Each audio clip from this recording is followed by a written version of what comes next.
Bonjour à tous, je m'appelle Gauthier Menassol, je suis doctorant en 3e année au sein du laboratoire TIMSE IMAG, équipe Synavi, et également au sein du laboratoire SIMS, équipe CAN, sur le site du CEA.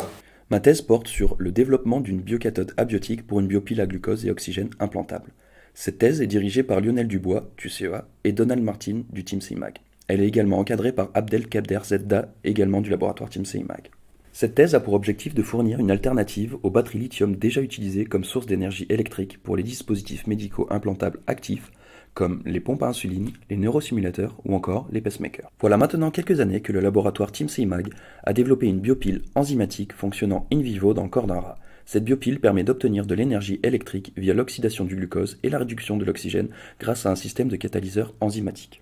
L'objectif de ma thèse est de substituer le catalyseur enzymatique de la biocathode par un catalyseur chimique d'oxyde de graphène, améliorant ainsi la stabilité dans le temps de la cathode.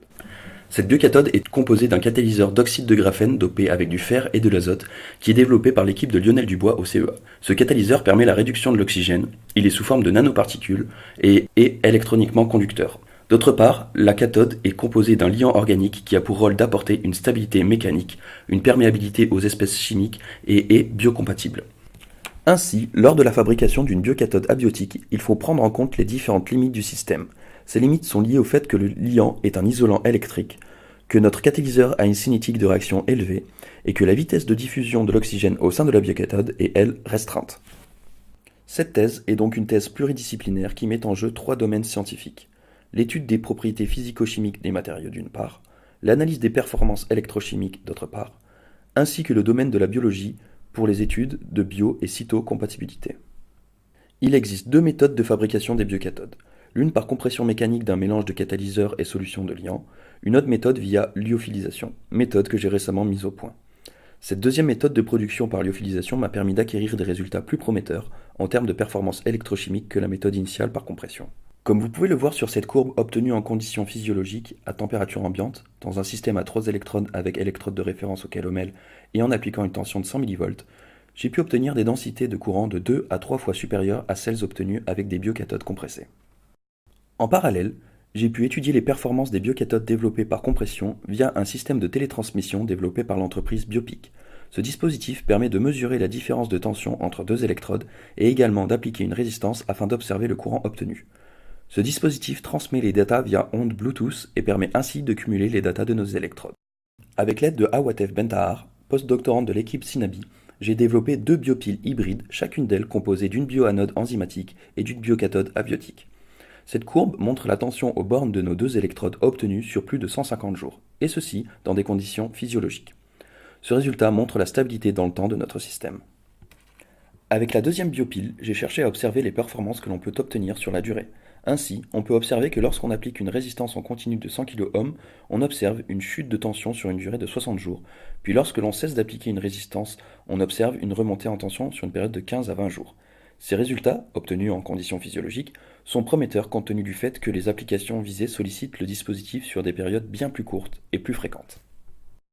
D'autre part, j'ai également mis en place des études de cytocompatibilité des différents matériaux susceptibles de composer la biocathode, afin d'anticiper les implantations animales. Sur cette photo, vous pouvez observer la présence d'un tissu cellulaire de fibroblastes 3T3 obtenu après 4 jours d'incubation, et ceci en présence d'une biocathode compressée. Ce résultat montre une tendance de cytocompatibilité et nous encourage ainsi à effectuer des implantations de biocathodes chez le rongeur. Suite à ces résultats, j'ai pu récemment effectuer, avec l'aide de François Boucher, Jean-Pierre Alcaraz et Thomas Louis, des implantations intra-abdominales de biocathodes compressées et lyophilisées chez le rat. Après euthanasie des rats au bout de 3 semaines d'implantation, les premières observations montrent des organes sains, avec de faibles, voire aucune adhérence cellulaire sur nos dispositifs. Une étude histologique est actuellement en cours. Pour conclure cette vidéo, j'ai pu mettre en œuvre un nouveau procédé de fabrication de cathodes menant à des performances électrochimiques prometteuses. J'ai également montré la stabilité du catalyseur en électrode seul ou combiné à une anode. J'ai également mis en œuvre une étude préliminaire de sa cytocompatibilité via des protocoles de biologie qui m'étaient jusqu'alors inconnus. J'ai aussi pu mettre en place des études d'implantation chez le rongeur et suis actuellement en attente d'implantation chez les ovins. Pour la suite de cette thèse, il me reste à mener l'étude histologique de ces premières implantations, effectuer une implantation biopile complète et achever la conception d'un dispositif 3D permettant d'étudier le comportement cellulaire face à un champ électrique. Je tenais à remercier le laboratoire TeamCIMAC de m'avoir donné la chance d'effectuer cette vidéo. Je remercie également mes deux équipes, l'équipe Synabi et l'équipe Camp, de m'aider quotidiennement à effectuer cette tâche qu'est ma thèse.